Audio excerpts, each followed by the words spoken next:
The sale agreement slid across the kitchen table like a knife to my chest. I stared at the papers, my mother Elaine's signature already dry at the bottom, my sister Victoria's name printed beside it as witness. My father's café, the one place on earth that held his memory, was being sold to some investor I'd never met. You sold it without me? My voice cracked, hands trembling as I picked up the document. The address was right there, for 28 Pine Street, the building where Dad taught me to pull the perfect espresso shot. Elaine didn't even look up from her coffee. You're not capable of running a business, Aaron. We're being practical. Victoria smirked from the corner, scrolling through her phone. It's for the best. You'd drive it into the ground in a month. The words hit like fists. I'd spent 2 years earning my business certificate, dreaming of the day I'd reopen Dad's cafe. They knew that. They'd watched me study, watched me plan, watched me hope. And they sold it anyway. My name is Aaron Miles, and this is the day my family proved they never believed in me. I stormed toward the door, my vision blurring with rage and heartbreak. You'll regret this, I said quietly. Elaine's laugh followed me out. Sure we will, sweetheart. 6 months earlier, everything felt different. I'd walked into that same kitchen holding my business management certificate, proud and nervous. The paper felt heavy in my hands, proof that I could do this. That I could honor Dad's legacy. Look, Mom. I finished the program. I set it on the table between breakfast dishes. Elaine barely glanced at it. That's nice, dear. Victoria leaned over, studying the certificate with fake interest. Later, when they thought I was upstairs, I heard her whisper to Elaine, he'll forget how to work the cash register by day 2. Their laughter drifted up through the vents. Sharp. Cruel. I'd spent months in those classes after Dad died, learning accounting, inventory management, customer service. The instructor said I had a gift for connecting with people, that my attention to detail was remarkable. But my family saw something else entirely, someone who needed constant supervision, someone destined to fail. The cafe sat empty for 2 years after Dad's heart attack. Elaine called it a burden, Victoria called it outdated. I called it home. Every Saturday, I'd go there alone, dusting shelves and checking the equipment. The espresso machine still worked.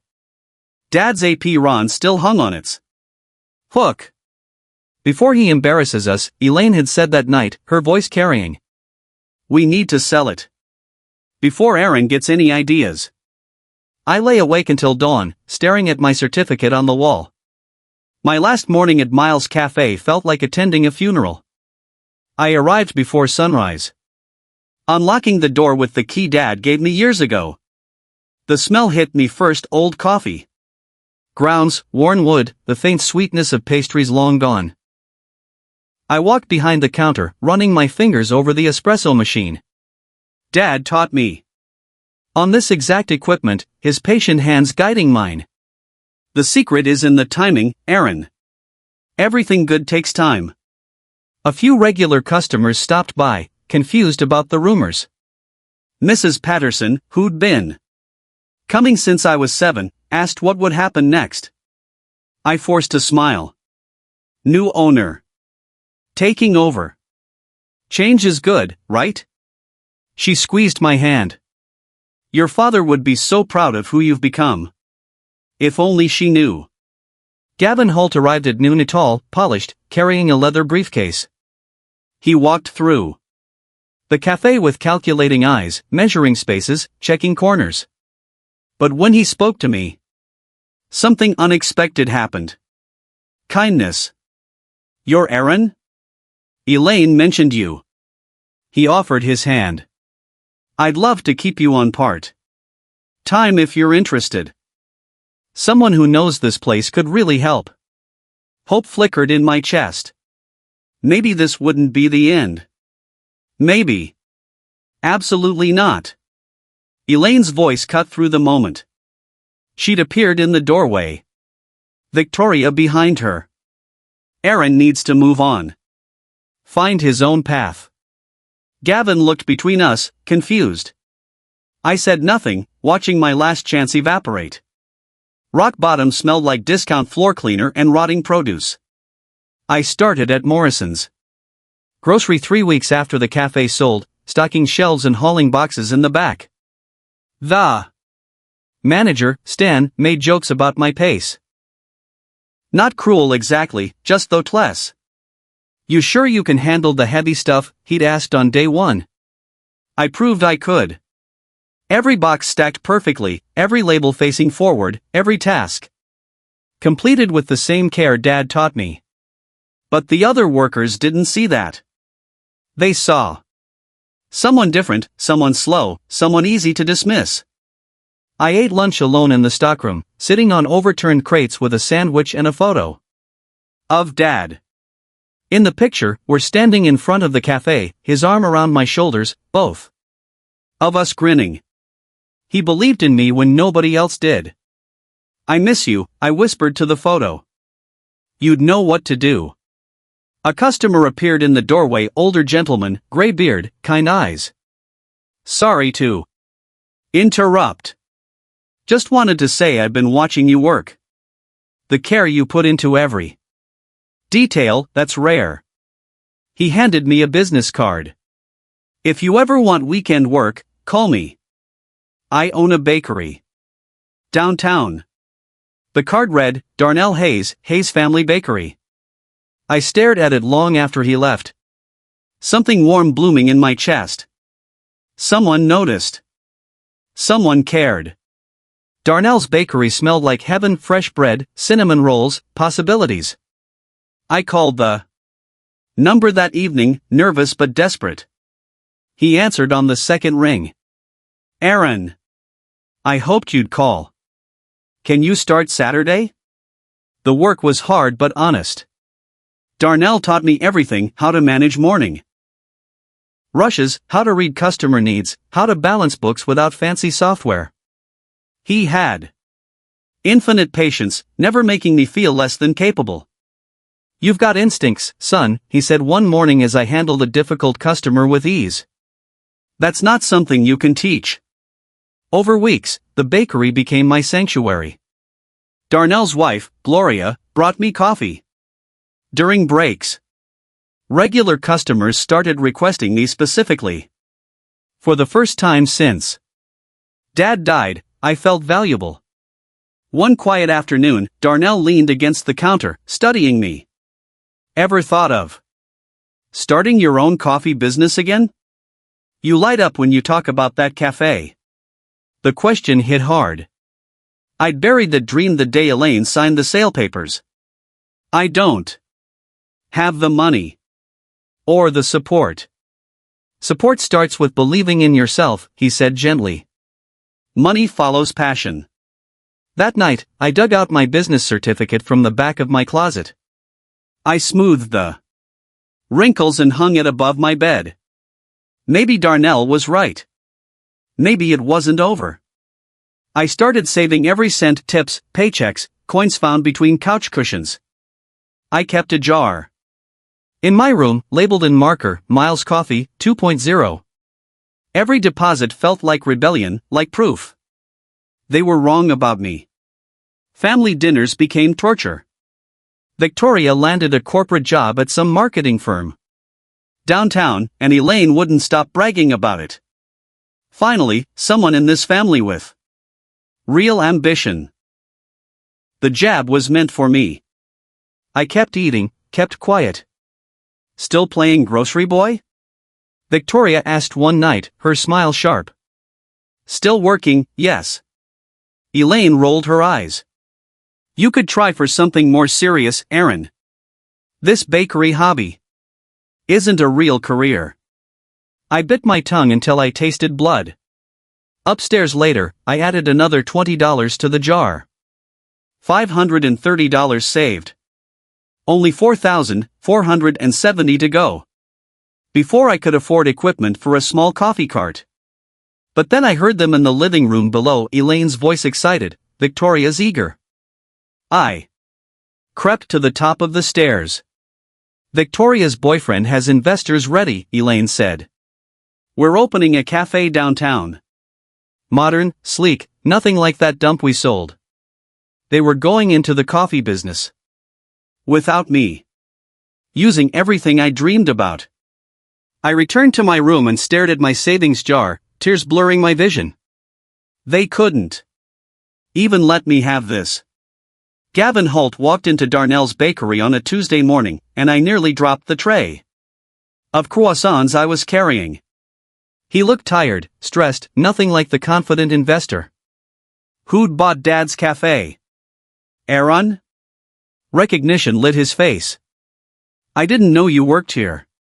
We talked while Darnell handled the counter. Gavin admitted business at the cafe wasn't going well. I thought it'd be simple, you know? Good location, established name. But I'm losing customers every week. What changed? I asked carefully. Everything. I changed the menu, updated the decor, hired a new manager. But people keep saying it doesn't feel right anymore. He rubbed his temples. If only I had someone who actually cared about the place. The words hung between us. I thought about my savings jar, about Dad's apron collecting dust, about Victoria's smug face at dinner. What if I helped? The offer tumbled out before I could stop it.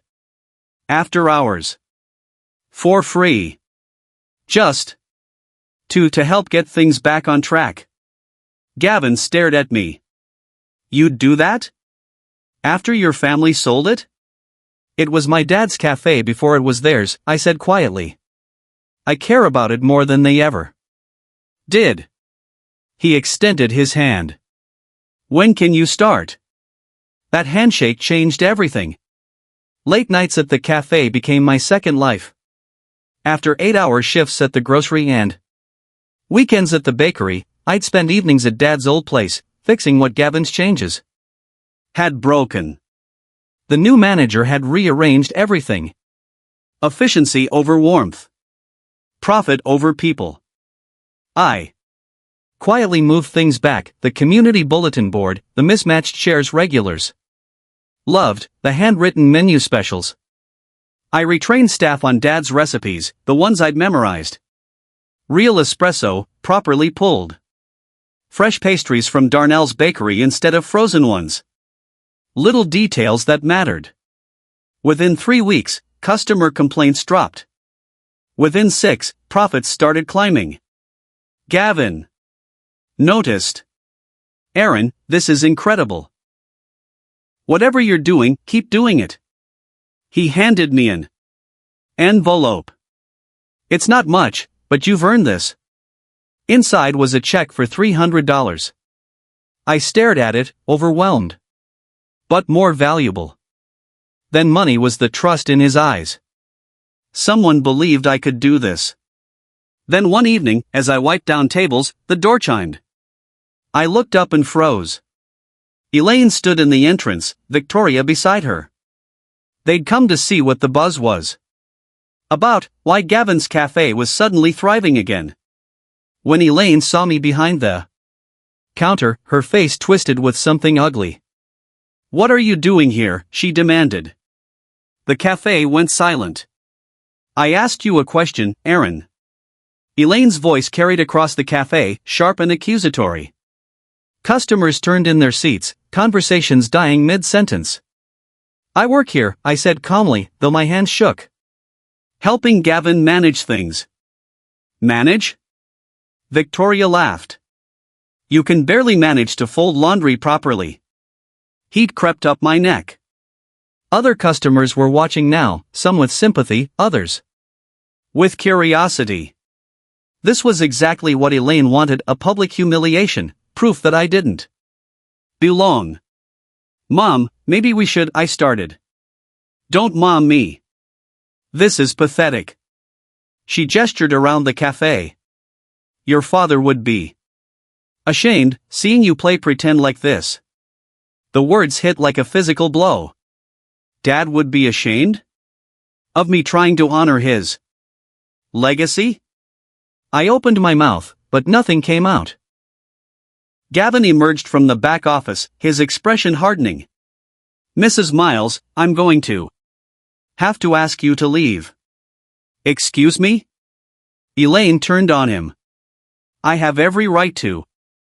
This young man has single-handedly saved my business, Gavin said firmly. I won't have anyone disrespecting him in our café. Please leave. Elaine's face flushed crimson. Victoria grabbed her arm, whispering urgently. Other customers started murmuring, some pulling out phones. The sisters left in a storm of indignation. I stood frozen behind the counter, trembling.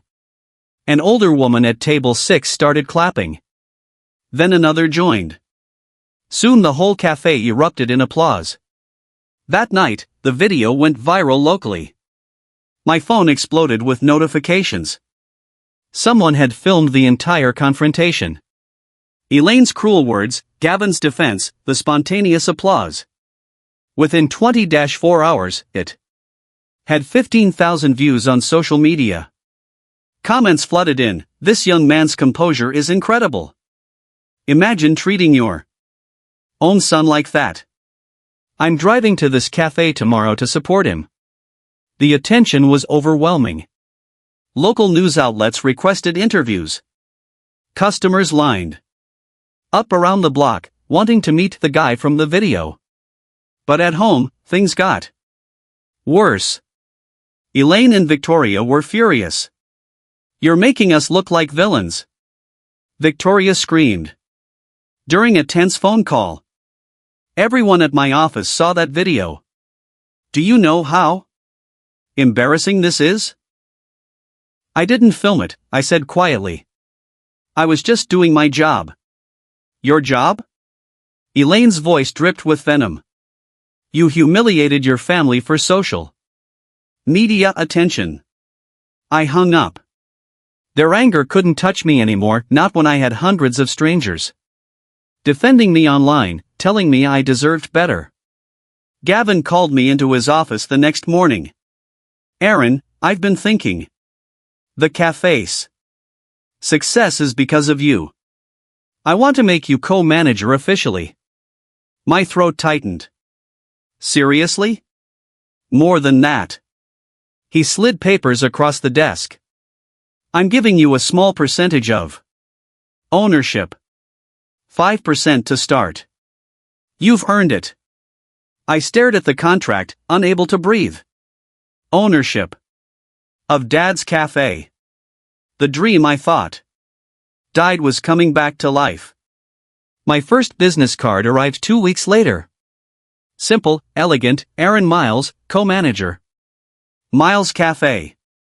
I ran my fingers over the embossed letters, hardly believing they were real.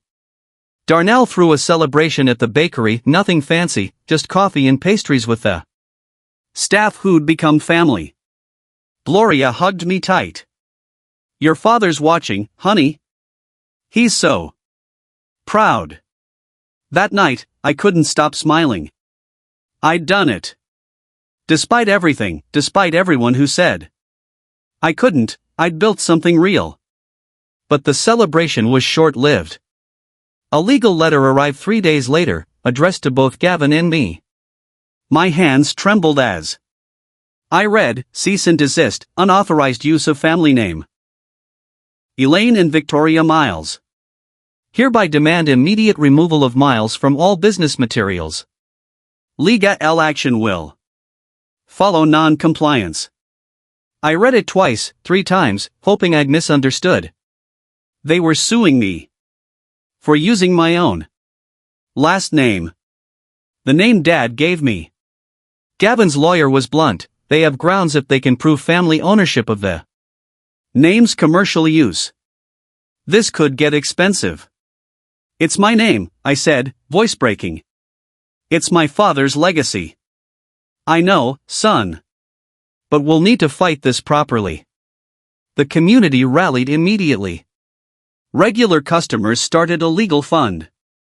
Local business owners offered testimonials.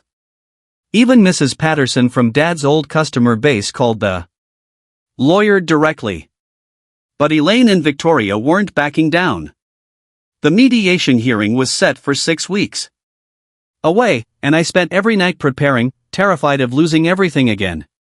The courthouse smelled like old books and anxiety. I sat beside Gavin and his lawyer, watching Elaine and Victoria enter with their attorney, a sharp-eyed woman in an expensive suit. The mediator, Judge Wallace, reviewed our case with tired eyes. Mrs. Miles, you're claiming your son has no right to use the family name commercially? That's correct, Your Honor. Elaine sat straight-backed, confident. The café was sold legally. He's attempting to profit off our family reputation without permission. Our family reputation? The words burst out before I could stop them. Dad built that café. His name was Miles. My name is Miles. I'm not stealing anything. Aaron, the lawyer whispered, touching my arm. Victoria leaned forward. He's always been difficult, Your Honor. We only want to protect what's rightfully ours. Judge Wallace raised an eyebrow. And what exactly is rightfully yours? Any profits generated using the Miles name in food service, their attorney said smoothly. Plus damages for emotional distress. I felt sick. They wanted money. This was never about protecting anything, it was about punishing me for succeeding. Gavin's lawyer stood. Your Honor, we'd like to submit new evidence. Documentation that significantly changes this case. He placed a folder on the table. Inside were papers I'd never seen before, legal documents. Yellowed with age. What is this? Elaine demanded. The lawyer smiled. Your late husband's last will and testament. The original copy, not the one filed with probate. The room went silent as Judge Wallace examined the documents. I leaned forward, trying to read upside down, but Gavin's lawyer was already explaining. Miles Café was established by Jonathan Miles in 1998. Upon his death, ownership should have transferred according to his will. He pointed to a specific paragraph. Jonathan left the café name, recipes, and business legacy exclusively to his son, Aaron. Not to his wife. Not to his daughter Victoria. To Aaron. Elaine's face drained of color. That's impossible. I was his wife. Everything went to me. Except it didn't, the lawyer continued calmly. Mrs. Miles filed different documents with probate documents that listed her as sole beneficiary. But Jonathan's original will, witnessed and notarized, tells another story. Victoria grabbed Elaine's arm, whispering frantically. Their attorney looked trapped. Judge Wallace studied the papers. Mrs. Miles, did you file false documents to claim ownership of the café? I know, that's not, Elaine stuttered. Jonathan changed his mind. He told me he wanted me to have everything. Then where's the updated will? The lawyer asked. Because this one, dated 2 months before his death, is crystal clear. I couldn't breathe. Dad left me the café? He knew? He planned for this? The judge's voice cut through my shock. This constitutes fraud, Mrs. Miles. You forged documents to sell property that wasn't legally yours. She turned to me.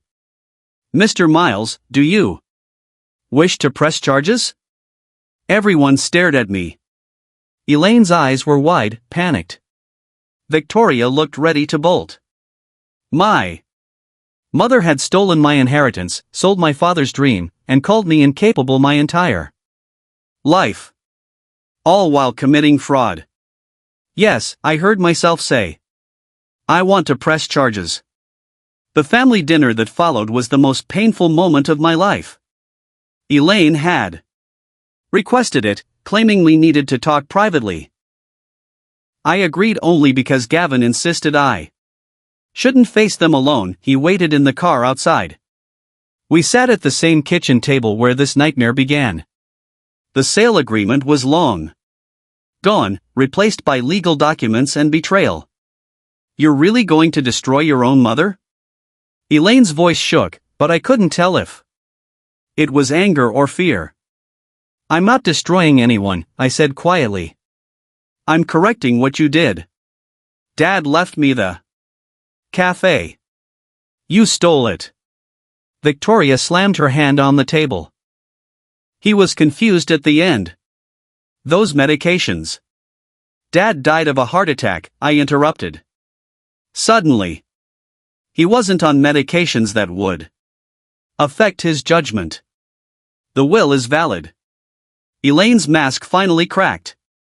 Tears streamed down her face, but they felt manipulative. Calculated. How can you be so cruel? After everything I've done for you? Everything you've done to me, you mean? I stood, gathering my papers. You made me believe I was worthless. That I'd fail at everything. You sold Dad's cafe to prove it. We were protecting you. Elaine shouted. You're not capable of running a business alone. You made us do this. The words hung in the air, the ugly truth finally spoken aloud. They didn't think I could succeed. They never had. Maybe that's what you needed to believe, I said softly. Because if I succeeded, what would that say about you? I walked to the door. Behind me, I heard Victoria crying, Elaine pleading. But I didn't turn back. In the car, Gavin asked, You okay? Yeah. I surprised myself by meaning it. I am. He smiled.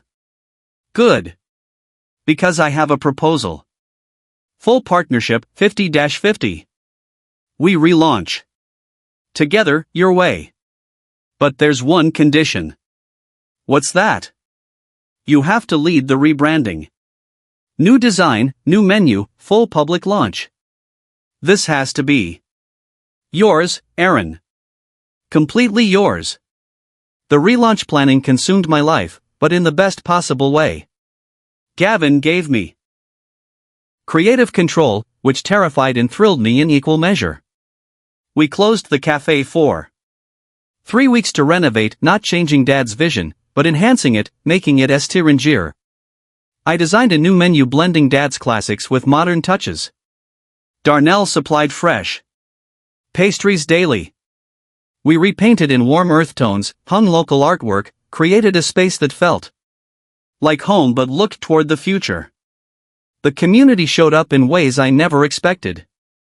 Mrs. Patterson donated vintage coffee equipment from her basement. Local artists offered free murals depicting the cafe's history. High school students volunteered to help paint, saying my story inspired THM. This is what your dad built, Darnell told me during a late night of work. Not just a cafe. A community. The new sign arrived 1 week before reopening, Aaron's Miles Cafe, EST 1998. Seeing my name up there, honoring Dad while claiming my own space, made my chest tight with emotion. Opening day arrived with perfect weather. The line stretched around the block before we even unlocked the doors. Reporters came with cameras. But what mattered most was seeing familiar faces, Dad's old customers, my co-workers from the bakery and grocery store. People who believed in me when I couldn't believe in myself. Then, just as we were about to open, I saw her. Victoria stood at the back of the line, crying. Quietly, her designer clothes wrinkled and stained. Our eyes met across the crowd, and something in her expression made me pause. I opened the doors and let the crowd in, but kept watching Victoria. She didn't push forward like the others. She waited, patient and small, until the initial rush died down. Then she approached the counter, mascara streaking her face. "Can we talk?" Her voice was barely a whisper. Every instinct screamed no. But I saw something different in her expression, not manipulation, but genuine pain. I nodded toward an empty table in the corner. We sat across from each other, the noise of the café humming around us. "I'm sorry," she said, the words tumbling out. "For everything. You were right about all of it." I waited, saying nothing. My boyfriend left me. Fresh tears fell. The café investment Mom and I made with him? It failed completely. We lost everything, his money, Mom's savings, my reputation at work. They fired me last week. She laughed bitterly. "I'm exactly where you were. Broke. Humiliated, with everyone saying I'd fail." "I never said you'd fail," I pointed out gently. "I know. But I said it to you." She met my eyes. "I spent my whole life being cruel to you. Because I was terrified. Terrified that you'd succeed and prove I wasn't special. That I was just ordinary." The confession hung between us. Part of me wanted to feel vindictive, to tell her she deserved this pain. But mostly I just felt sad for her, for us, for all the years wasted on cruelty. "Now you know how it feels," I said quietly. I made her a coffee, Dad's special blend, made exactly right, and handed it to her with some napkins. But I didn't offer sympathy or a job or forgiveness. Some lessons have to hurt to stick. She needed to feel this, to sit with it, to learn what I learned. She drank the coffee in silence, then left. I watched her go, feeling nothing but exhausted. Relief. 3 weeks after the reopening, Elaine's house went into foreclosure. The news spread through town quickly. She'd mortgaged it for Victoria's failed cafe investment, and now the bank was taking it back. I heard about it from Mrs. Patterson. "Your mother's losing the house your father bought. Seems like justice to me." Part of me agreed. But the larger part just felt hollow. Then one night, as I was closing up the cafe, I heard pounding on the back door. Angry, desperate pounding. I opened it to find Elaine, and she looked like she hadn't slept in days. "This is your fault," she hissed, pushing past me into the cafe. "Everything that's happened. It's all because of you." "I didn't force you to commit fraud," I said, keeping my voice steady. "I didn't make you invest in a failed business. You were supposed to need me." The words exploded out of her, raw and desperate. "You were supposed to fail and come back, and I'd save you, and you'd finally appreciate everything I sacrificed for you. That was how it was supposed to work." The ugly truth laid bare. She'd sabotaged me intentionally, expecting me to crumble so she could play savior. Control disguised as love. "That's not love, Mom," I said quietly. "That's abuse." Gavin emerged from the office, having heard the shouting. "Mrs. Miles, you need to leave. Now." Elaine looked between us, realizing she had no power here anymore. Her face twisted with something like hatred. "You've turned everyone against me. Poisoned them with your lies." "I haven't said a word about you," I replied. "Your actions did that all by themselves." She stood there, shaking with rage. "You'll pay for this, Aaron. I promise you'll pay for what you've done to this family." She stormed out, slamming the door hard enough to rattle the windows. Gavin asked if I was okay, but I couldn't answer. Her threat hung in the air, ominous and real. The investigation hit without warning. 2 investigators in dark suits appeared during the morning rush, flashing official badges. The cafe was packed with customers, everyone happy and laughing. "Aaron Miles?" The lead investigator's voice cut through the noise. "We need to ask you some questions about financial irregularities." My stomach dropped. The cafe went silent. Customers stared. Gavin looked confused and terrified. What irregularities? I managed to ask, my hands shaking. We received an anonymous tip suggesting misuse of business funds. We'll need to see your books immediately. I watched people pulling out phones, filming. Some customers quietly left, not wanting to be associated with potential fraud. This was exactly what Elaine wanted, public humiliation. My reputation destroyed, everything I'd built crumbling. We had to close early while investigators combed through everything. Hours dragged by. Gavin paced, his lawyer on speakerphone. I sat frozen at a table, watching my dream collapse. Around me. The books are clean, the lead investigator finally admitted, sounding almost disappointed. Everything's legitimate. But we had to check, the tip was very detailed. Who sent it? Gavin demanded. Anonymous complaint. But the investigator hesitated. The language suggested someone with intimate knowledge of your family situation, Mr. Miles. After they left, the damage was already done. By evening, local news reported popular cafe under investigation. Customers canceled catering orders. Our supplier demanded cash payment instead of credit.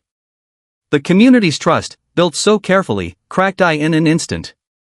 I sat alone in the empty cafe after dark, staring at Dad's photo on the wall. I tried, I whispered. I really tried, Dad. I broke that night. Completely, utterly shattered.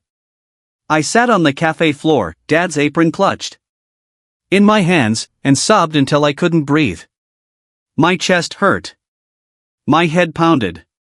Everything felt impossible. This was too hard. Fighting my own family, defending my right to exist, proving myself over and over. I was exhausted down to my bones, tired in ways sleep couldn't fix. I can't do this anymore, Dad, I whispered to his photo through tears. I'm not strong enough. I thought I was, but I'm not. The door chimed, I'd forgotten to lock it. Darnell walked in, took one look at me crumpled on the floor, and sat down beside me without a word. He didn't try to fix it or tell me everything would be okay. He just sat there, present and solid. Until my breathing slowed. When I finally stopped crying, he said gently, your dad told me something once, years ago. He said, Aaron has a different kind of strength. The kind that endures. The kind that keeps going when everything says to stop. I don't feel strong. Strength isn't never breaking, son, Darnell replied. It's breaking and still choosing to get up. Tomorrow. That's real strength. He showed me his phone. Mrs. Patterson had started a petition calling for the investigation to be closed, demanding they reveal who filed the false report. Over 2,000 signatures in just 3 hours. Your community believes in you, Darnell said. They know the truth. Now you need to believe it too. I looked around the cafe, the space Dad built, that I'd rebuilt, that meant everything. Giving up would let Elaine win. It would prove her right about me. Okay, I said quietly, my voice raw. Okay. Let's fight this. Darnell smiled and helped me stand. There's the Aaron I know. The truth exploded across local news within a week. Mother filed false report against disabled son's cafe. The story spread faster than the original investigation, this time painting the real picture. Our lawyer had filed complaints against Elaine, armed with overwhelming evidence, her threatening emails, recorded phone conversations, witness testimonies from people she'd bragged to about teaching Aaron a lesson. The investigator's office officially closed the case and issued a public apology. Better than that, they revealed that Elaine had filed the false report, exposing her actions to everyone. Elaine was publicly humiliated. Neighbors avoided her on the street. Her church group asked her to leave. Even the few friends she had left stopped returning her calls. Victoria distanced herself completely, too ashamed to be associated with the depths of cruelty. The cafe reopened with bigger crowds than before. People came specifically to support us, to prove that kindness mattered more than malice. We broke sales records 3 days in a row. I cried in the back office, overwhelmed by the love this community showed. Then Gavin got a call that changed everything. "Aaron, sit down," he said, grinning wider than I'd ever seen. "A regional investor just contacted me. He's impressed by our story, our community support, and our numbers. He wants to discuss franchising." "Franchising?" I repeated, not understanding. "Opening Aaron's Miles Cafe locations across the state. Multiple cafes. Your father's legacy. Expanded everywhere." I couldn't speak. Couldn't breathe. This was beyond anything I dreamed. The investor, Mr. Caldwell, met us at the cafe 2 weeks later. He was older, silver-haired, with kind eyes that reminded me of Dad. He'd lost his own father young and built a restaurant empire in his honor. "I've read your story," he told me over coffee.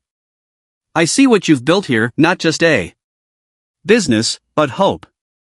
That's rare. That's worth investing in." The deal was generous. We'd maintain creative control, receive financial support for expansion, hire locally at each location. Within 3 months, we signed contracts for 3 new cafes. But I made one decision that would define everything moving forward. "Mr. Caldwell, Gavin, I want to hire people like me at every location," I said during a planning meeting. People with disabilities. People others say can't succeed. People who just need someone to believe in them. Gavin's smile was immediate. "That's perfect. That's exactly what this should be." Mr. Caldwell nodded thoughtfully. "It's good business too. Loyal employees who feel valued. Work harder than anyone else." We partnered with disability services, job training programs, community centers.